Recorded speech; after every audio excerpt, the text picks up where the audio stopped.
Așa că hai să vă explic cam ce am cumpărat, da? Avem aici frumos tweeterele de 4 ohm pentru ușile din spate și avem și cu crossover, da? Deci astea vin direct, sunt sigilate, nu le-am văzut încă cum arată. Deci se văd de o calitate super, mie unul chiar îmi plac. Sunt destul de grele. Scrie aici 150 de W, 4 ohm, dacă uitați bine. Crossover, crossover. Aici avem mediile de 4 ohm pentru ușile din față, acolo la jumatea ușii, după mâner, aici vin boxele de 4 ohm.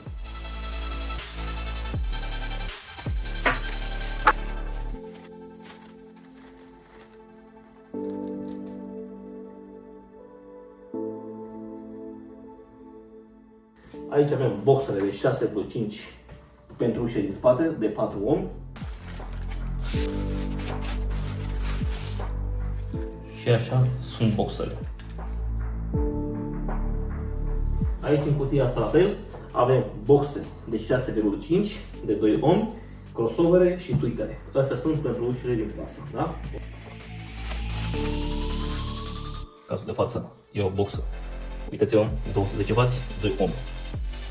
Sunt identice cu celelalte.